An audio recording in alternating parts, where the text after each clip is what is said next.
আজি ভিডিঅ'টো মই গাড়ীৰ পৰা ষ্টাৰ্ট কৰিছোঁ আৰু আমি তিনিওটা আজি ওলাইছোঁ লাংহিনালৈ। ৰিধি মানে ফূৰ্তিত থাকিবই পৰা নাই ককাইহঁতক লগ পাব যে।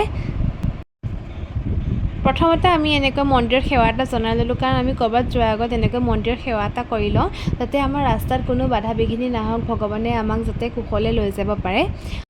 আৰু আমাৰ দুটাক গাড়ীতে বহুৱাই পেলাই বাপেকে গৈছে কিবা এটা কামত, আৰু পুতেকে মানে বাপেক নাহালৈকে উৎপাতে কৰি থাকিব, তাকো চাবলৈ লাগে মানে। কিন্তু কি হ'ব আৰু, বৰষুণো পৰি আছে যে, সেইকাৰণে তাক লৈ নগ'লোঁ। এনেকৈ আমি দুটা গাড়ীতে বহি আছোঁ, আৰু পুতেকক দেখিছে কিমান উৎপাত কৰি আছে নহয়, বিৰাট দুষ্ট হৈছে আজিকালি আমাৰ ৰিধি। এতিয়া আকৌ ষ্টাৰ্ট হৈ গ'ল আমাৰ যাত্ৰা, আৰু চিপ বৰষুণৰ মাজেৰে এতিয়া আমি গৈ আছোঁ তিনিওটা ঘৰলৈ। আৰু এনেকৈ বৰষুণৰ বতৰত জাৰ্ণি কৰি কোনে কোনে ভাল পায় জনাবচোন, মোৰ কিন্তু বিৰাট ভাল লাগে। এতিয়া আহি আমি পাই গ'লোহি দবকাখালনি, আৰু বেছি টাইম নাই, আমি ঘৰ পামগৈ এতিয়া।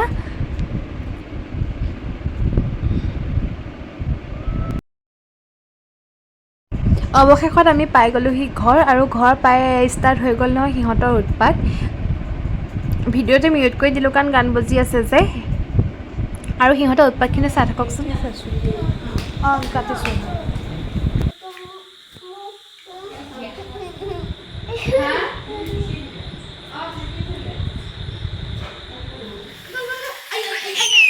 আৰু এই ককাইক ভাইকৰ মৰম দেখিছেনে, কি মৰমো সিহঁতৰ, আৰু উৎপাতটোৰ কথাটো ক'বই নালাগে। আৰু এয়া মায়ে বনাই আছে হাঁহ মাংস, আৰু টেষ্ট কৰিবৰ কাৰণে পবাল আহি গ'ল। আৰু আজি ভিডিঅ'টো ইমানতে শেষ কৰিছোঁ। যদি ভিডিঅ'টো চাই ভাল পাইছে তেতিয়াহ'লে প্লিজ লাইক, কমেণ্ট, শ্বেয়াৰ, চেনেলটো প্লিজ ছাবস্ক্ৰাইব কৰি দিব।